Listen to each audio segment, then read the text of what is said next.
Hello and welcome to অ্যাপটি plus. অ্যাপটি প্লাসে সবাইকে স্বাগত। তো প্রত্যেক সপ্তাহের মতো এই সপ্তাহেও আমরা নিয়ে চলে এসেছি উইকলি কারেন্ট অ্যাফেয়ার সিরিজ আগামী ডাব্লিউবিসিএস এক্সামিনেশনকে লক্ষ্য রেখে। তো আমরা এই সিরিজে কি করছি, টোটাল 30টা করে এমসিকিউ সলভ করছি কোশ্চেন অ্যান্সার ফরম্যাটে, এবং তার সাথে সাথে দুটো মেন্সের কোশ্চেন সলভ করছি। মেন্সের কোশ্চেন কেন করছি আমরা? মেন্সের কোশ্চেন আমরা করছি মেনলি তার কারণ হচ্ছে 2025 সাল থেকে আমরা জানি ডাব্লিউবিসিএস ডেসক্রিপটিভ প্যাটার্ন হতে চলছে। সেই জন্য আমরা দুটো করে মেন্সের কোশ্চেন এখন থেকেই প্র্যাকটিস করে রাখছি, এবং এই সবগুলোই হবে কারেন্ট অ্যাফেয়ার্স এর উপর ভিত্তি করে। আচ্ছা, এটা গেল। আর আমার কিছু স্বাস্থ্যজনিত সমস্যার কারণে এই উইকলি কারেন্ট অ্যাফেয়ার সিরিজটা কিছুদিন আমি আনতে পারিনি, তো আবার আমি এটাকে রিজিউম করলাম। এবার আমি আর যে সেকেন্ড উইক বা থার্ড উইক এবং ফোর্থ উইকের যেগুলো কারেন্ট অ্যাফেয়ার্স হবে সেগুলো আমি খুবই তাড়াতাড়ি নিয়ে চলে আসবো, কারণ আমরা ফেব্রুয়ারির অলমোস্ট এন্ডে পৌঁছে গেছি। তখন আমি ফার্স্ট উইকের ভিডিওটা বানাচ্ছি, তো সেকেন্ড থার্ড আর ফোর্থ উইকটাও আমি তাড়াতাড়ি নিয়ে চলে আসবো, কোনো চিন্তা করো না তোমরা। তো চলো স্টার্ট করা যাক প্রথম এমসিকিউ। দেখো, প্রথম প্রশ্ন বলছে, what is the primary objective of West Bengal's Nadi Bandhan scheme launched in February 2025? February 2025-এ ওয়েস্ট বেঙ্গল গভর্নমেন্ট একটা স্কিম লঞ্চ করেছে, তার নাম হচ্ছে নদী বন্ধন স্কিম। এই নদী বন্ধন স্কিমের প্রধান উদ্দেশ্য কি সেটা জিজ্ঞেস করছে। চারটে অপশন আছে এখানে, মেন অ্যান্সার হয়ে যাবে কার্বিং রিভার ইরোশন।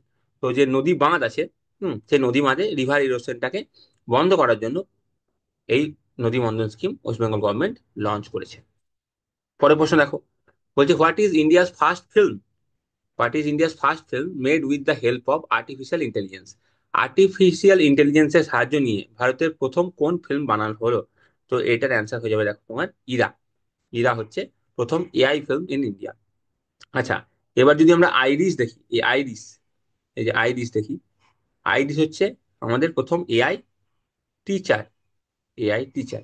আচ্ছা, মাইয়া মায়া যেটা আছে, মায়া হচ্ছে প্রথম এআই হিন্দি সিঙ্গার। ঠিক আছে। আর লিসা, লিসা হচ্ছে AI news anchor. AI news anchor. ঠিক আছে। তাহলে ফার্স্ট এআই ফিল্ম হচ্ছে ইরা, ফার্স্ট এআই টিচার হচ্ছে আইরিস, ফার্স্ট এআই সিঙ্গার হচ্ছে মায়া, এবং ফার্স্ট এআই নিউজ অ্যাঙ্কার হচ্ছে লিসা। ঠিক আছে। আশা করি তোমাদের এটা ক্লিয়ার হয়ে গেল। এআই যেহেতু এখন প্রচন্ড নিউজে আছে, তাই এআই সংক্রান্ত যে কোনো প্রশ্নই কিন্তু ইম্পর্টেন্ট হয়ে যাচ্ছে তোমাদের এক্সামিনেশনের জন্য। চলো পরে প্রশ্ন, after adding 4 new Ramsar sites in India, what is the total number of Ramsar sites? দেখো, 2025-এ আরো 4টে যে রামসার সাইট অ্যাড করা হলো, তার ফলে ইন্ডিয়ার যে টোটাল রামসার সাইটের সংখ্যা দাঁড়ালো সেটা হচ্ছে 89। টোটাল ইন্ডিয়ার যে রামসার সাইটের এখন সংখ্যা সেটা হচ্ছে 89। এর আগে কোথায় ছিল? আরো 4টে যোগ হলো। দেখো, তামিলনাড়ুতে আরো দুটো যোগ হয়েছে। হ্যাঁ, সিরুকোট্টাই এবং থেটাঙ্গাল বার্ড স্যাংচুয়ারি, এই দুটো হচ্ছে তামিলনাড়ুতে। তাহলে তামিলনাড়ুর দুটো, সিকিমের একটা দ্বিচোপালডি ওয়েটল্যান্ড, এটা একটা সিকিমের, এবং ঝাড়খণ্ডের একটা উদুয়া লেক। টোটাল দুই, একে তিন, একে চার, টোটাল 4টে রামসার সাইট আরো অ্যাড করা হলো। 85টা ছিল, এখন হয়ে দাঁড়ালো 89টা। এবং ইন্ডিয়ার মধ্যে যদি আমরা দেখি রাজ্য ভিত্তিক, তাহলে তামিলনাড়ুতে সব থেকে বেশি ওয়েটল্যান্ড রামসার সাইট আছে, সেটা হচ্ছে 20টা টোটাল। এবং দেশের মধ্যে যদি আমরা দেখি, প্রথমে এশিয়ার মধ্যে যদি দেখি, তাহলে এশিয়ার মধ্যে সব থেকে বেশি রামসার সাইট আছে ইন্ডিয়াতে। আর ওয়ার্ল্ডের মধ্যে ইন্ডিয়ার র্যাঙ্ক হচ্ছে রামসার সাইটের রেসপেক্টে থার্ড।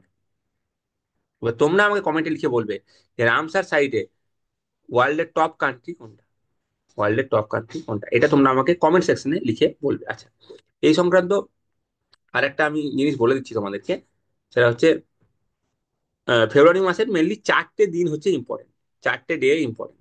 একটা আমি তোমাদের হোমওয়ার্ক দেবো, বাকি দুটো আমি বলে দিচ্ছি। দেখো, একটা হচ্ছে 2nd ফেব্রুয়ারি, সেটা হচ্ছে ওয়ার্ল্ড ওয়েটল্যান্ড ডে, 2nd ফেব্রুয়ারি। আর এটা এবছরের থিম ছিল protecting wetlands for our common future, এটা হলো। আচ্ছা, 4th ফেব্রুয়ারি হচ্ছে ওয়ার্ল্ড ক্যান্সার ডে।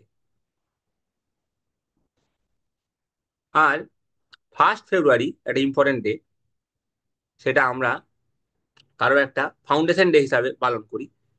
সেটা কি, কোন ডে হিসাবে পালন করি, সেটা তোমরা আমাকে কমেন্টে লিখে বলবে এই 1st ফেব্রুয়ারিটা। ঠিক আছে।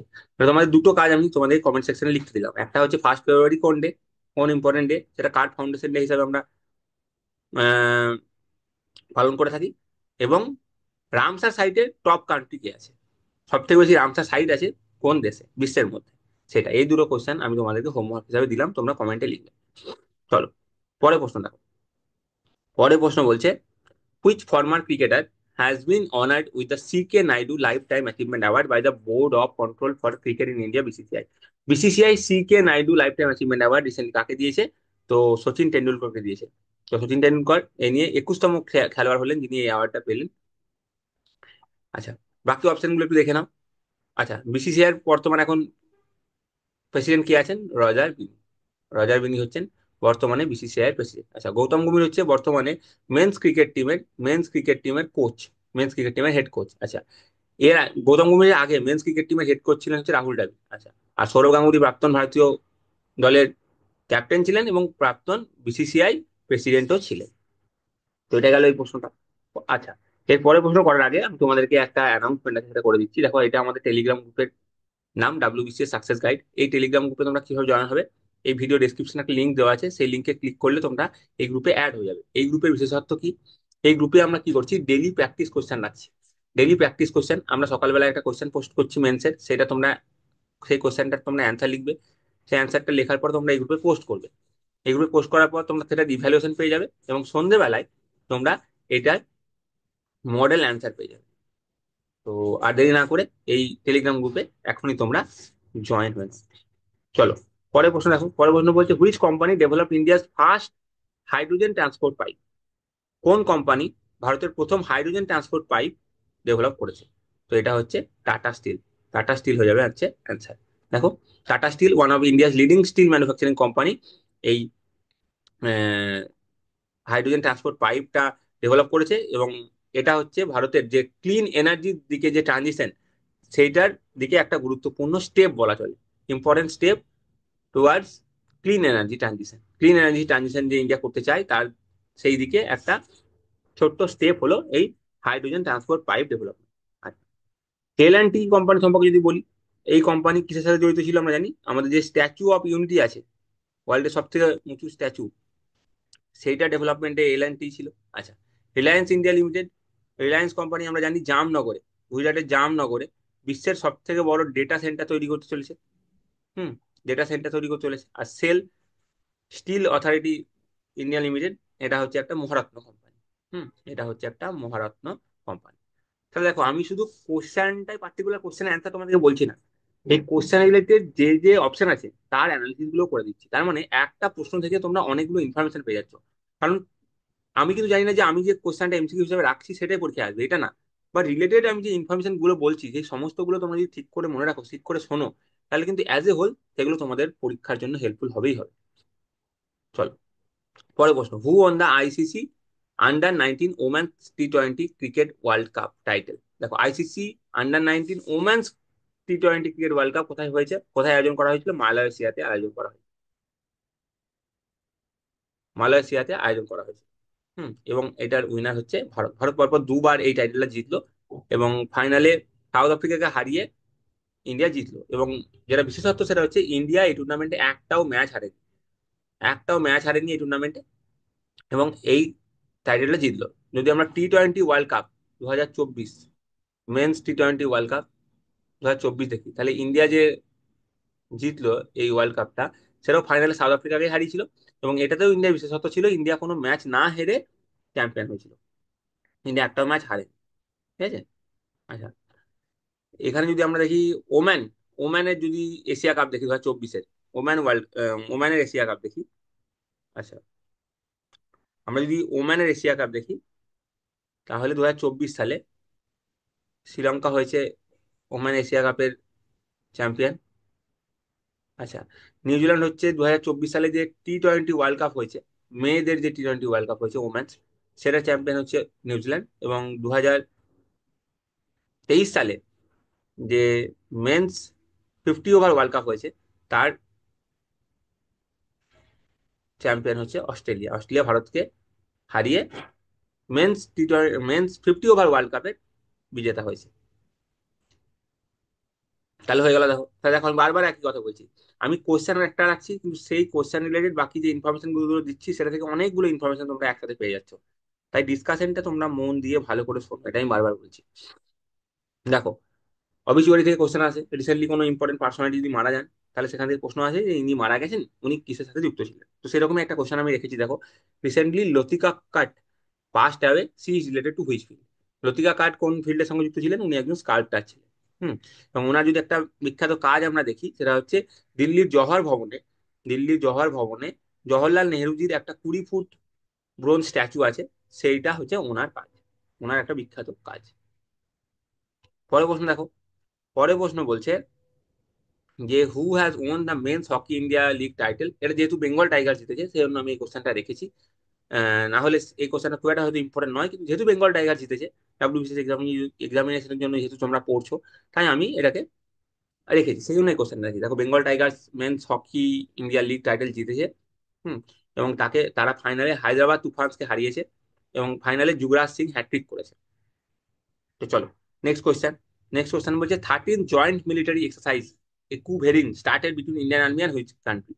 ইন্ডিয়ান আর্মি এবং মালদ্বীপের মধ্যে জয়েন্ট মিলিটারি এক্সারসাইজ যেটা হয় তার নাম হচ্ছে একুভেরিন। এই জয়েন্ট মিলিটারি এক্সারসাইজটা 2 বছরে একবার করে হয়, প্রত্যেক 2 বছরে একবার করে হয়, এবং এটা অল্টারনেটিভলি হয়, ঠিক আছে? মানে 2025-এ যদি আমরা দেখছি মালয়েশিয়াতে হচ্ছে, তারপরে 2023-এ এর আগে ইন্ডিয়াতে হয়েছে। 2023-এ এর আগে ইন্ডিয়াতে হয়েছে, এবং দেখো 2023-এ যে ইন্ডিয়াতে হয়েছে সেটা কোথায় হয়েছে? উত্তরাখণ্ডে হয়েছে। ইন্ডিয়া উত্তরাখণ্ডে হয়েছে, তো অল্টারনেটিভলি হয়। তো একবার যদি ইন্ডিয়াতে হলো 2023-এ, ইন্ডিয়ার উত্তরাখণ্ডে হচ্ছে, 2025-এ এখন মালদ্বীপে হচ্ছে, ঠিক আছে? এটা এখন মালদ্বীপ হচ্ছে। তাহলে ইন্ডিয়া এবং মালদ্বীপের মধ্যে যে জয়েন্ট মিলিটারি এক্সারসাইজ তার নাম হচ্ছে একুভেরি। এবার দেখো, ইন্ডিয়া অনেক দেশের সাথেই এরকম জয়েন্ট মিলিটারি এক্সারসাইজ করে। তো আমরা যদি India France joint military exercise দেখি, ফ্রান্সের সাথে আমরা যদি দেখি, তাহলে দেখো, একটা হচ্ছে নেভি এক্সারসাইজ হয়, সেটার নাম হচ্ছে বরুণা। এটা হচ্ছে তোমার নেভি এক্সারসাইজ। হুম। আচ্ছা, গারুদা হয় ফ্রান্সের সাথে। এটা কি? এটা হচ্ছে তোমার এয়ার এক্সারসাইজ। গারুদাটা হচ্ছে এয়ার। এবং তার সাথে হচ্ছে শক্তিটা হচ্ছে আর্মি। তাহলে দেখো, যে কোনটা আসতে পারে। তাহলে বরুণা, গরুদা, শক্তি। বরুণা হচ্ছে নেভি এক্সারসাইজ ফ্রান্সের সাথে, গরুদা হচ্ছে এয়ার এক্সারসাইজ, শক্তি হচ্ছে আর্মি এক্সারসাইজ। আচ্ছা, এরকম ভাবেই ইউএস এর সাথেও আমরা করি, তাই তো? ইউএস এর সাথেও কিছু হয়। ইউএস এর সাথে মেনলি আমাদের যেটা হয় সেটা যুদ্ধ অভ্যাস আর বজ্রপ্রহার।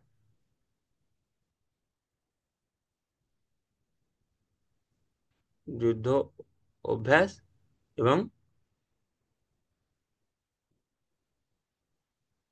বজ্রপ্রহার, ঠিক আছে?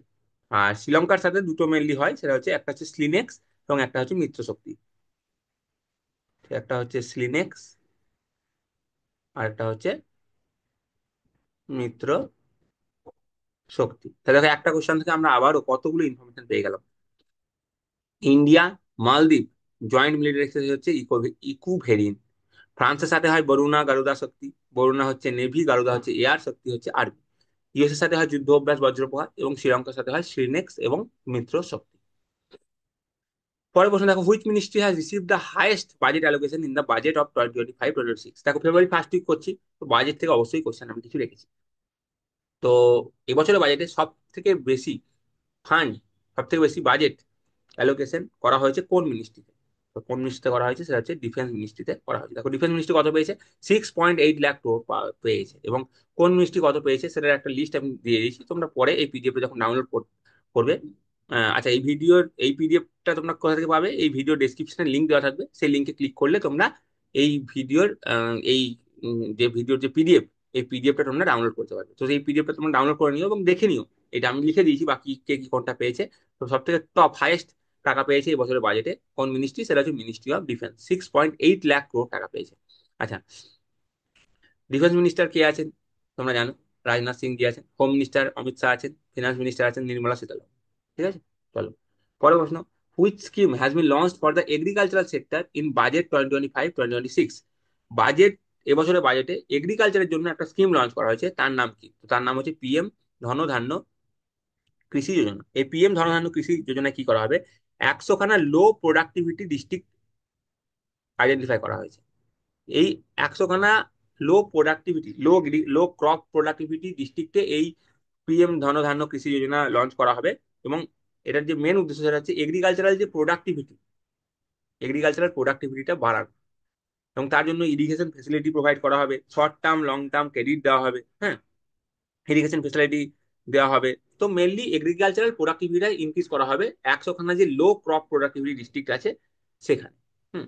আচ্ছা, এখানে যে অপশন আছে সেখানে সম্পর্কে একটা কথা বলে দিচ্ছি, যে পিএম কিষাণ সম্মান নিধি তোমরা জানো 2019 সালে লঞ্চ করা হয়েছিল। এটাতে কৃষকদেরকে কি করা হয়, বছরে 6,000 টাকা কৃষকদের অ্যাকাউন্টে দেওয়া হয়, 2,000 টাকা করে 3 কিস্তিতে দেওয়া হয় বছরে।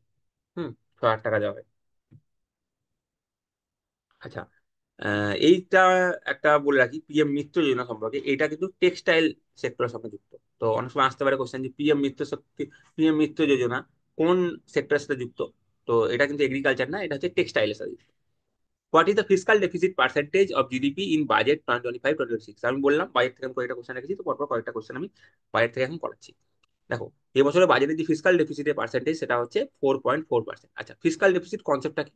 কনসেপ্টটা বলে দিচ্ছি আমি, খুব একটা ডিটেলসে আছে না। দেখো, একটা সরকারের আয় ব্যয় আছে, তাই তো?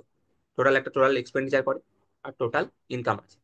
ধরো সরকারের যে টোটাল এক্সপেন্ডিচার সেটা is more than total income, তাহলে সেক্ষেত্রে গভর্নমেন্টকে কি করতে হবে, যে আমার যদি খরচা আমার ইনকামের থেকে বেশি হয়, তাহলে কি করতে হবে, আমাকে লোন নিতে হবে। এই আমাকে লোন কতটা নিতে হবে সেটারই ইন্ডিকেটার হচ্ছে ফিসকাল ডেফিসিট।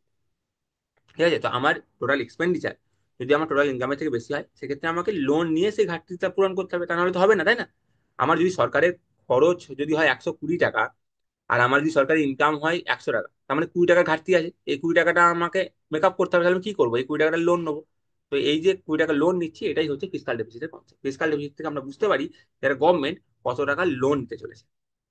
তো এবছর বাজেটে যে ফিসকাল ডেফিসিটের যে প্রজেকশন সেটা হচ্ছে 4.4%।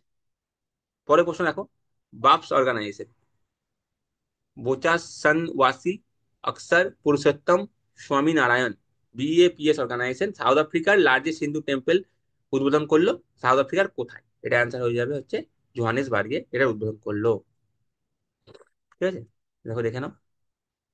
তো কালচারাল, ইন্টার কালচারাল ডায়ালগের জন্য এটা একটা কালচারাল ল্যান্ডমার্ক মার্ক, এবং এটা সাউথ আফ্রিকার সব থেকে বড় হিন্দু টেম্পল হতে চলেছে। এটা কোথায় উদ্বোধন হলো? জোহানেসবার্গ। চলো, পরের প্রশ্ন দেখো। পরের প্রশ্ন বলছে recently artificial sun east has been build by which country? এটা কে করেছে? আর্টিফিশিয়াল সান আমরা জানি চায়না। চায়না। ইস্ট মানে কি, দেখো এ দেখো এক্সপেরিমেন্টাল অ্যাডভান্স সুপার কন্ডাক্টিং টোকমার। এবং এটার যে প্রজেক্ট, এটা স্টার্ট হয়েছিল, চায়না স্টার্ট করেছিল 2006 সালে। দেখো 2006 সাল থেকে স্টার্ট হয়েছিল, এবং এটা ক্লিন এনার্জি এবং সাস্টেনেবল এনার্জির দিকে ট্রানজিশনের জন্য একটা স্টেপ। আচ্ছা, এখানে নিউক্লিয়ার ফিউশনের টেকনিক ইউজ করা হচ্ছে। ফিউশন মানে আমি নর্মাল সোজা ভাষায় বলি, যে হাইড্রোজেন প্লাস হাইড্রোজেন মিলে যে হিলিয়াম হয়, দুটো হাইড্রোজেনকে ফিউজ করে হিলিয়াম তৈরি করা হচ্ছে, এটা নিউক্লিয়ার ফিউশনের কনসেপ্ট। তো এটাতে আমরা যেটা চায়নার চেষ্টা করছি সেটা হচ্ছে ট্রানজিশন টুয়ার্ডস ক্লিন এবং সাস্টেনেবল এনার্জি। পরের প্রশ্ন দেখো, স্ট্যাচু অফ ছত্রপতি শিবাজী মহারাজ ইনস্টল করা হয়েছে কোন দেশের ক্যাপিটালে? তো কোন দেশে ছত্রপতি শিবাজী মহারাজের স্ট্যাচু উদ্বোধন করা হয়েছে? সেটা হচ্ছে তোমার জাপানে করা হয়েছে। আচ্ছা, জাপান সম্পর্কে একটা ইম্পর্টেন্ট ডিটেলস যদি আমরা দেখে নিই, সেটা রিসেন্ট পাস্টে আমরা দেখেছি যে জাপান রিসেন্টলি কাঠে তৈরি যে লিগনো স্যাট এটা লঞ্চ করেছে। হুম, লিগনো স্যাট জাপান লঞ্চ করেছে। আচ্ছা, আমেরিকা সম্পর্কে আমরা জানি আমেরিকার 47th প্রেসিডেন্ট হিসাবে ডোনাল্ড ট্রাম্প শপথ নিয়েছেন। হ্যাঁ, এটা আমরা আগের যে জানুয়ারি মাসে যখন কারেন্ট অ্যাফেয়ার্স করছিলাম তখন আমরা এটা পড়েছি। চলো, এরপরে প্রশ্ন দেখো। বলছে আমাদের কোন প্রতিবেশী দেশ তাদের 77তম ফাউন্ডেশন ডে পালন করলো 4th ফেব্রুয়ারি? 4th ফেব্রুয়ারিতে আমাদের কোন প্রতিবেশী দেশ এটা পালন করলো? এটা হচ্ছে তোমার আমাদের পাশের যে ছোট্ট আইল্যান্ড কান্ট্রি আছে শ্রীলঙ্কা, সেটা এ আয়োজন করলো। চলো নেক্সট কোশ্চেন দেখো, which have has been launch by the central government to provide health care support to Indian Hajj pilgrims? এখানে অপশন থেকে তোমরা বুঝে যাবে ইন্ডিয়ান হজ পিলগ্রিমস এর জন্য সেন্ট্রাল গভর্নমেন্ট যে হেলথ কেয়ার সাপোর্টের অ্যাপ লঞ্চ করেছে, এর নাম হচ্ছে হজ সুবিধা অ্যাপ। হজ সুবিধা অ্যাপ। আচ্ছা, সংরক্ষা অ্যাপ আর সরেল অ্যাপ এই দুটো হচ্ছে ইন্ডিয়ান রেলওয়ের অ্যাপ। এটা তোমরা নাম থেকে বুঝতে পারছো, এটা রেলওয়ের অ্যাপ। আর উমাং অ্যাপ হচ্ছে অল ইন ওয়ান অ্যাপ, যেখানে তুমি সমস্ত গভর্নমেন্ট স্কিম সম্পর্কে ডিটেলস এই অ্যাপের মধ্যে পেয়ে যাবে। অল ইন ওয়ান অ্যাপ এটা উমাং অ্যাপ। পরের প্রশ্ন দেখো, which state has become the first state in the country to implement right to die? Right to die implement করা ভারতের প্রথম রাজ্য হয়ে গেল কর্ণাটক। ঠিক আছে, ভারতের প্রথম রাজ্য হলো কর্ণাটক। আচ্ছা, এইটা সম্পর্কে আমি একটা মেন্সে কোশ্চেন রেখেছি লাস্টে, তো তখন আমি রাইট টু ডাই বা আরেকটা যেটা কনসেপ্ট আছে ইউথেনেসিয়া, সেটা সম্পর্কে একটা মেন্সের কোশ্চেন রেখেছি, সেখান থেকে আমরা মেন্সের কোশ্চেনটা করবো, তখন আমি ডিটেলসে বলছি এটা। আচ্ছা, আর কর্ণাটকের বর্তমানে সিএম কি আছেন? Siddaramaiah. Which country exited China's belt and road initiative? দেখো, ইন ফেব্রুয়ারি 2025 কে এক্সিট করে গেছে? সেটা হচ্ছে Panama. Latin American country Panama. দেখো এটা দেখে নাও, তো এটা হচ্ছে নর্থ আমেরিকা, এটা হচ্ছে সাউথ আমেরিকা, নিচে নিচে আছে সাউথ আমেরিকা, আর মাঝে যদি তোমরা দেখো সেটা হচ্ছে পানামা। ঠিক আছে, চায়নার যে বিআরআই সেখান থেকে এটা এক্সিট করে গেছে। চায়নার বিআরআইটা কি, এটা হচ্ছে একটা কানেক্টিভিটি প্রজেক্ট, তাই তো? এটা ল্যান্ড এবং সি কানেক্টিভিটি প্রজেক্ট। তো এটা একটা কানেক্টিভিটি প্রজেক্ট। এটা কি চায়না চেষ্টা করছে যে এশিয়ার সাথে ইউরোপ এবং আফ্রিকার কে এটা কানেক্ট করতে চাইছে ভায়া ল্যান্ড রুট ভায়া সি। সেখান থেকে এক্সিট করে গেছে হচ্ছে ল্যাটিন আমেরিকান কান্ট্রি পানামা। তারা ইকোনমিক এবং স্ট্র্যাটেজিক কনসার্ন দেখিয়ে তারা বেরিয়ে গেছে এই প্রজেক্ট থেকে। আচ্ছা, which state has got approval two set up India's first tiger breeding centre? কোন রাজ্য, ভারতের কোন রাজ্য first white tiger breeding centre set up করার অ্যাপ্রুভাল পেয়ে গেছে? এটা হচ্ছে মধ্যপ্রদেশ এটার অ্যাপ্রুভাল পেয়ে গেছে। এবং অ্যাপ্রুভালটা কে দিয়েছে? সেন্ট্রাল জু অথরিটি দিয়েছে। সেন্ট্রাল জু অথরিটি এটা দিয়েছে। তো এটার জন্য আমরা কি, আমরা আমাদের উদ্দেশ্য কি, আমাদের বায়োডাইভার্সিটি কনজারভেশনটা উদ্দেশ্য, ওয়াইল্ড লাইফ ট্যুরিজমটা বাড়ানো হচ্ছে উদ্দেশ্য, এবং লোকাল পিপুলের যাতে এমপ্লয়মেন্ট হয়, এটা হচ্ছে এটার মেন উদ্দেশ্য। সেই জন্য এই পারমিশনটা দেওয়া হয়েছে। আচ্ছা, who has become the first black woman to win miss world? Miss world জেতা প্রথম, মিস ওয়ার্ল্ড জিতলেন প্রথম কোন ব্ল্যাক ওম্যান? কোন প্রথম ব্ল্যাক ওম্যান মিস ওয়ার্ল্ডের খেতাব জিতলেন? উনি হচ্ছেন টি গেলাই জিতলেন। এবং নিকিতা পোরওয়াল হচ্ছে আগের বছর কি হয়েছিল, মিস ইন্ডিয়া খেতাব জিতেছিল। মিস ইন্ডিয়া, ইন্ডিয়ার যে ইন্ডিয়াতে যে আহ, যেটা যে টুর্নামেন্ট হয় সেটার খেতাবটা জিতেছিল। আর এবছর মিস ওয়ার্ল্ডে যে খেতাব প্রথম ব্ল্যাক ওম্যান হিসাবে জিতলো কে, সেটা হচ্ছে টি গেলাই। Recently India's first AI university will be built in which state? ইন্ডিয়ার প্রথম এআই ইউনিভার্সিটি কোথায় সেট আপ করা হবে? দেখো, প্রথম এআই ইউনিভার্সিটি যেটা সেট আপ করা হবে সেটা হচ্ছে মহারাষ্ট্রে সেট আপ করা হবে। আচ্ছা, উত্তরপ্রদেশে আমরা একটা জানি যে ওয়াটার ইউনিভার্সিটি একটা কনসেপ্ট আমরা পড়ি, আগে দেখেছি বা আমরা নিউজে পড়েছি, ওয়াটার ইউনিভার্সিটি। হ্যাঁ, আর ইন্ডিয়ার প্রথম এআই ইউনিভার্সিটি এটা হয়ে যাবে তোমার মহারাষ্ট্রে। আচ্ছা, দেশের প্রথম এআই টিচার একটু আগে দেখলাম সেটা লঞ্চ হয়েছিল হচ্ছে কেরালাতে। তাহলে একটা কোশ্চেন থেকেই আমরা অনেক কিছু ইনফরমেশন কিন্তু পেয়ে যাচ্ছি। বারবার তোমাদেরকে বলছি, এই ডিসকাশনটা ভালো করে শোনো। Which country became the world second largest mobile manufacturing country? তো এটা হয়ে গেছে ইন্ডিয়া। ইন্ডিয়া হচ্ছে এখন ওয়ার্ল্ডের second largest mobile manufacturing country. তাহলে টপ কে? টপ হচ্ছে চায়না। একে চায়না, দুয়ে ইন্ডিয়া। দেখো 2014 সালে যদি আমরা দেখি, তাহলে আমাদের ইন্ডিয়াতে মাত্র ম্যানুফ্যাকচারিং ইউনিট ছিল দুটো, সেটা এখন 300-র বেশি হয়ে দাঁড়িয়েছে। হুম। এবং ইন্ডিয়াতে যে মোবাইল ফোন বিক্রি হয় তার 99.2% ম্যানুফ্যাকচার হয় লোকালি। হুম। এবং ইন্ডিয়ার যে মোবাইল ফোন এক্সপোর্ট সেটা কত টাকা ক্রস করে গেছে? দেখো কত কোটি ক্রস করে গেছে। তাহলে এখন এই ইন্ডাস্ট্রিতে ইন্ডিয়া বুম করছে। Which country has become the first African country to eliminate river blindness? River blindness K eliminate করে দিয়েছে প্রথম কোন আফ্রিকান কান্ট্রি? এটা হচ্ছে নাইজের। নাইজের এটা করে দিয়েছে। যে হুয়ের যে ক্রাইটেরিয়া আছে সেটা মিট করে ফেলেছে। এবং এই যে রিভার ব্লাইন্ডনেস, এটা আরেকটা নাম হচ্ছে অঙ্কোসেরসিয়াসিস। যাকে আরেকটা রিভার ব্লাইন্ডনেস হিসেবে আমরা বলে থাকি। এটা নাইজের এলিমিনেট করে দিয়েছে। আচ্ছা, when will Chandrayaan 4 mission will be launch by ISRO? ISRO এটা লঞ্চ করবে 2027-এর মধ্যে লঞ্চ করবে, মানে আগামী 2 বছরের মধ্যে এটা লঞ্চ করে দেবে। ঠিক আছে। এবং এর জন্য যে গভর্নমেন্ট ফান্ড অ্যালোকেট করেছে সেটা হচ্ছে 2104 কোটি টাকা, 2000 কোটি টাকার উপর এটাকে গভর্নমেন্ট এটার বাজেট অ্যালোকেট করেছে। পরের প্রশ্ন দেখো, which country has recently withdrawn from the United Nations Human Rights Council? United নেশনের হিউম্যান রাইটস কাউন্সিল থেকে কে উইথড্র করে নিয়েছে নিজেকে? সেটা হচ্ছে ডোনাল্ড ট্রাম্প প্রেসিডেন্ট হওয়ার পর থেকে আমেরিকা শুধু উইথড্র করে যাচ্ছে অনেক অর্গানাইজেশন থেকে। প্যারিস ক্লাইমেট চেঞ্জ এগ্রিমেন্ট থেকে উইথড্র করে নিয়েছে, এবং এখন United nation human Rights Council থেকে উইথড্র করে নিল। তার মানে এখানে ফান্ডিং দেওয়া বন্ধ করে দেবে America. Which country will host the Bharat Rang Mahotsav for the first time? Bharat Rang Mahotsav এটা কে লঞ্চ করবে প্রথমবারের জন্য? এটা কে হোস্ট করতে চলেছে, আয়োজন করতে চলেছে? এটা হচ্ছে নেপাল। তো এটা অ্যাকচুয়ালি কি, এর কালচারাল এক্সচেঞ্জ প্রোগ্রাম। ঠিক আছে, এটার ফলে ইন্ডিয়া নেপালের মধ্যে কালচারাল এক্সচেঞ্জটা আরো দৃঢ় হবে, আরো বাড়বে। কালচারাল কি নাম এটার? ভারত রং মহোৎসব নেপালে আয়োজন করা হচ্ছে। আচ্ছা, পরের প্রশ্ন দেখো। পরের প্রশ্ন বলছে, which IIT has launch India's first cancer genome Atlas for early detection of breast cancer? Breast ক্যান্সারের আর্লি ডিটেকশনের জন্য first cancer genome Atlas launch করলো কোন আইআইটি? তো এটা কোন আইআইটি লঞ্চ করলো? এটা হচ্ছে আইআইটি মাদ্রাস লঞ্চ। আচ্ছা, আইআইটি মাদ্রাস তার একটা ব্রাঞ্চ লঞ্চ করেছে, সেটা হচ্ছে তানজানিয়াতে। তানজানিয়াতে একটা ব্রাঞ্চ লঞ্চ করেছে। আর আইআইটি দিল্লি, তা আইআইটি দিল্লিও একটা ইন্ডিয়ার বাইরে এর ব্রাঞ্চ লঞ্চ করেছে, সেটা হচ্ছে আবু ধাবিতে। ঠিক আছে, আবু ধাবিতে লঞ্চ করেছে। চলো, তাহলে এটা হয়ে গেল অ্যান্সার আইআইটি মাদ্রাস। পরের প্রশ্ন দেখো। পরের প্রশ্ন বলছে which state has recently bin officially declare Naxal free. Officially কোন রাজ্যকে নক্সাল ফ্রি হিসেবে ঘোষণা করা হলো? সেটা হচ্ছে কর্ণাটক। এটা নকশাল ফ্রি হয়ে গেল কর্ণাটক রিসেন্টলি। আচ্ছা, ফোর্ট উইলিয়ামের নাম পাল্টে বিজয় দুর্গ রাখা হলো। তো ফোর্ট উইলিয়াম কোথায় অবস্থিত? ফোর্ট উইলিয়াম কলকাতাতে অবস্থিত। এবার যেহেতু এটার নাম পাল্টানো হয়েছে, তাই এটা সম্পর্কে যে স্ট্যাটিক পোর্শন সেটা তোমরা হিস্ট্রিতে ভালো করে পড়ে নেবে। আমি তোমাদেরকে বলে দিচ্ছি কিছুটা। দেখো, eastern command headquarters Indian army যেটা, সেটা হচ্ছে কলকাতাতে অবস্থিত, সেটা ফোর্ট উইলিয়াম। তার নাম পাল্টে এখন করা হলো বিজয় দুর্গ। এবং বিজয় দুর্গ, ফোর্ট উইলিয়াম আহ ব্রিটিশাররা বানিয়েছিল।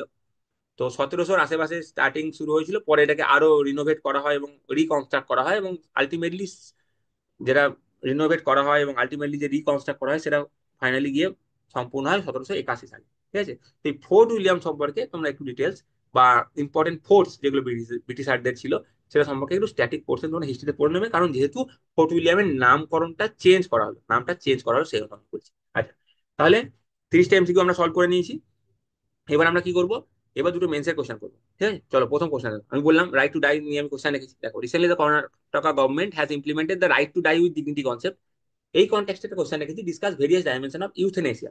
ইউথেনেসিয়া, তাহলে দেখো ইউথেনেসিয়ার কনসেপ্ট কি। তাহলে তোমাকে ইন্ট্রোডাকশনে প্রথমে কি লিখতে হবে এটার কোশ্চেন। দেখো আমরা কি ফলো করবো ফরম্যাট, ইন্ট্রো, বডি, কনক্লুশন, এই ফরম্যাট আমরা ফলো করবো। দেখো, ইন্ট্রোতে তুমি লিখলে ইউথেনেসিয়া কি, এটা কি কনসেপ্ট। দেখো, termination of a very sick person's life in order to relieve them of their suffering.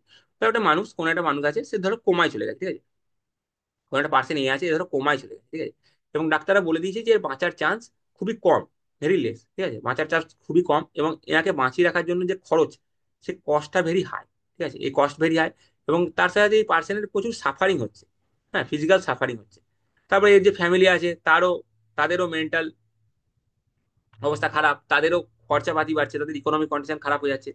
তো এরকম একটা পরিস্থিতিতে দাঁড়িয়ে এই যে মানুষটা কমায় চলে গেছে, যাকে বাঁচানোর চান্স খুবই কম, তাকে বাঁচিয়ে রাখার জন্য ইকোনমিক খরচ প্রচুর বেশি, তার প্রচন্ড ভাবে সাফারিং হচ্ছে সেই মানুষটার, তখন তাকে এই সাফারিং থেকে মুক্তি দেওয়ার জন্য তাকে মেরে ফেলা যেতে পারে। এটাই হচ্ছে ইউথেনেসিয়ার কনসেপ্ট।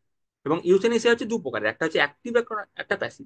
অ্যাক্টিভ মানে হচ্ছে সেই পার্সনটাকে আমি কোনো লিথাল ইঞ্জেকশন দিলাম, এবং তার ফলে সেই ইঞ্জেকশন দেওয়ার ফলে সেই লোকটাকে মারা গেল। এটা হচ্ছে অ্যাক্টিভ, অ্যাক্টিভ ইউথেনেসিয়া। আর প্যাসিভ ইউথেনেসিয়া হচ্ছে, ধরো সে কোনো একটা এক্সটার্নাল সাপোর্ট সিস্টেমের উপর দাঁড়িয়ে আছে, সেই সাপোর্ট সিস্টেমের সুইচটা আমি বন্ধ করে দিলাম, এবং তার ফলে সে মারা গেল। এটা হচ্ছে প্যাসিভ। একটা হচ্ছে অ্যাক্টিভ। অ্যাক্টিভ মানে হচ্ছে কোনো একটা ইঞ্জেকশন দিয়ে সেই লোকটাকে মারা হলো। আর প্যাসিভ মানে হচ্ছে সে যে এক্সটার্নাল সাপোর্ট সিস্টেমের উপর বেঁচে আছে, সেই সাপোর্ট সিস্টেমটাকে তুলে নেওয়া হলো। তো সেটা হচ্ছে প্যাসিভ। দেখো, ইন্ডিয়াতে অ্যাক্টিভ ইউথেনেসিয়া কিন্তু অ্যালাউড নয়, বাট ইন্ডিয়াতে প্যাসিভ ইউথেনেসিয়া অ্যালাউড। ঠিক আছে, দেখো এখানে আমি তোমাকে বলে দিয়েছি, অ্যাক্টিভ হচ্ছে death through an act, lethal injection দিয়ে মারা মারা মেরে দেওয়া। আর প্যাসিভ হচ্ছে death through omission, withdrawal of life support, life support তুলে নাও, লোকটা মারা যাবে। এটা হচ্ছে প্যাসিভ। ইন্ডিয়াতে প্যাসিভ অ্যালাউড আছে, অ্যাক্টিভ নেই। আচ্ছা, আর প্যাসিভও যেটা অ্যালাউড আছে, সেটা ডাক্তারের পারমিশন নিয়ে, হাইকোর্টের পারমিশন নিয়ে করতে হয়। আচ্ছা, এটার অ্যাডভান্টেজ কি কি আছে যদি আমরা ইউথেনেসিয়াকে অ্যালাউ করে দিই। হ্যাঁ, ইন্ডিয়াতে যে ইউথেনেসিয়া, প্যাসিভ ইউথেনেসিয়া অ্যালাউড আছে, ইউথেনেসিয়া অ্যালাউড আছে, তার বেনিফিটস কি, অ্যাডভান্টেজ কি? দেখো, ইট এন্ডস ইন্ডিভিজুয়াল সাফারিং। যে এত সাফার করছে ফিজিক্যালি, সে রিলিফ পেলো, মারা গেল মানে সে রিলিফ পেলো। আচ্ছা, very high cost of keeping patients on life support. অনেক যে খরচ হয়, সেই খরচটা কমে যাবে। Opportunity cost of hospital care আছে। দেখো, হসপিটালে একটা বেড তো অকুপাই করা আছে, সেই লোকটা যখন মারা যাবে, তার বদলে অন্য একটা লোকের ট্রিটমেন্ট হতে পারে, কারণ এই লোকটার বাঁচার চান্স এমনিতে কম ছিল। এবং তার প্রচন্ড কষ্ট হচ্ছিল, সেই সেন্সে এটা অপরচুনিটি কস্ট লেখা আছে, এটা কোনো বাজে সেন্সে নিও না। এবং it is already practice informally. কেন এটা বলা হচ্ছে? ধরো কোনো একজনকে ডেলি এইভাবে লাইফ সাপোর্ট দিয়ে বাঁচিয়ে রাখা হচ্ছে, ধরো ডেলি খরচ 1 লাখ টাকা। ধরো সেই ফ্যামিলিটা প্রচুর গরিব, তাহলে তারা তো ডাক্তারদেরকে কি বলবে যে আমরা টাকা জোগাতে পারছি না। তো যখনই টাকা জোগাতে পারবে না, সেই আস্তে আস্তে এক্সটার্নাল সাপোর্ট গুলো বন্ধ করে দেওয়া হবে, তো অটোমেটিক্যালি সেই লোকটা মারা যাবে। তো আমরা ইনফরমালি তো প্র্যাকটিস করছি, তো কেন ফর্মালি আমরা প্র্যাকটিস করবো না, এটা একটা বলা হয়। আচ্ছা, এটার ইস্যু কি? দেখো, পসিবিলিটি অফ মিস ইউজ, অবশ্যই মিস ইউজ হতেই পারে।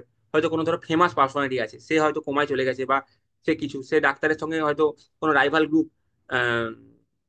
কলিউড করে নিল, এবং রিপোর্ট দিল যে দেখো এই লোকটা মারা যেতে পারে, তো একে কোনো ইঞ্জেকশন দিয়ে বা লাইফ সাপোর্ট সরিয়ে নিয়ে একে মেরে দাও। তো মিস ইউজ হতেই পারে। আচ্ছা, leaves room, no room for miracle. আমরা জানি অনেক সময় অনেক মিরাকেল হতে পারে, সাইন্টিফিক ফিল্ডে অনেক মিরাকেল হয়, অনেক ধরনের ডাক্তাররা, অনেক ডাক্তার ভালোভাবে ট্রিটমেন্ট করে, অনেক যারা বাঁচার চান্স ছিল না তাদেরকে বাঁচিয়ে দেয়।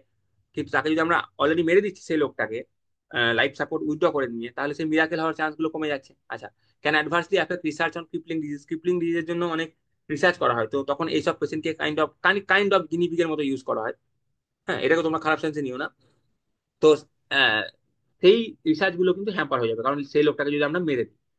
তো এইটা হচ্ছে অ্যাডভান্টেজ, এটা হচ্ছে ইস্যু। এবং তারপরে তোমরা তোমাদের মতো করে একটা অ্যাকর্ডিংলি কনক্লুড করে দেবে যে ইন্ডিয়াতে অ্যাক্টিভ অ্যালাউড নেই, প্যাসিভ অ্যালাউড আছে, এবং প্যাসিভটা ঠিক মতো যাতে মিসইউজ যদি না হয় তাহলে কিন্তু এটা অ্যালাউ করা যেতে পারে। তো মিসইউজটাকে কিপ ইন মাইন্ড রেখে এটা অ্যালাউ করা যেতে পারে, এইভাবে তোমরা একটা কনক্লুশন রাখতে পারো। আচ্ছা, এরপরে প্রশ্ন দেখো, আরেকটা কোশ্চেন রেখেছি। Discuss ways to integrate skill development and vocational training in India's education system in order to address domestic employment challenge and global competition.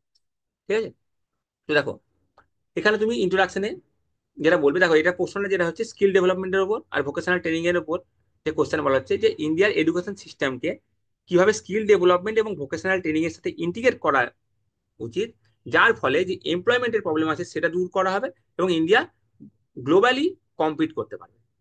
ঠিক আছে, তাহলে এটার জন্য তোমরা কি বলবে, যে দেখো ইন্ডিয়া এখন ডেমোগ্রাফিক ডিভিডেন্ড ফেজে আছে, তো এই সময়তে যে স্কিল ডেভেলপমেন্ট প্রোগ্রাম চালানো খুব ইম্পর্টেন্ট। তার ফলে সোশ্যাল ইনক্লুশন যেমন একটা হবে, সেরকম একটা ইকোনমিক রেজিলিয়েন্সও আসবে। এটা বলে তোমরা ইন্ট্রোডাকশন দিতে পারো, বা তোমরা কোনো ডেটা ভিত্তিক কোনো একটা ডেটা দিতে পারো। ঠিক আছে, যে ডেমোগ্রাফিক ডিভিডেন্ডের উপর কোনো ডেটা ডেটা দিতে পারো, বা স্কিলের উপর কোনো ডেটা দিতে পারো। হুম। আচ্ছা, এরপরে বডিতে চলে আসবে, তখন তোমরা লিখবে যে আমাদের এডুকেশন সিস্টেমকে, এডুকেশন যেটা আমরা করি সেটা শুধুমাত্র পাঠ্যপুস্তকের সাথে লিমিটেড না রেখে সেটাকে ইন্ডাস্ট্রির যে নিড তার সাথে অ্যালাইন করতে হবে। ঠিক আছে, aligning education with the industry need, তার জন্য যে ট্রেনিং ইনস্টিটিউট খুলতে হবে। এই দেখো সেন্ট্রাল গভর্নমেন্ট রিসেন্টলি কি করেছে, অ্যাপ্রেন্টাইটিস অ্যাপ্রেন্টাইসিস অ্যাক্ট 1961 কে রিভাইজ করেছে।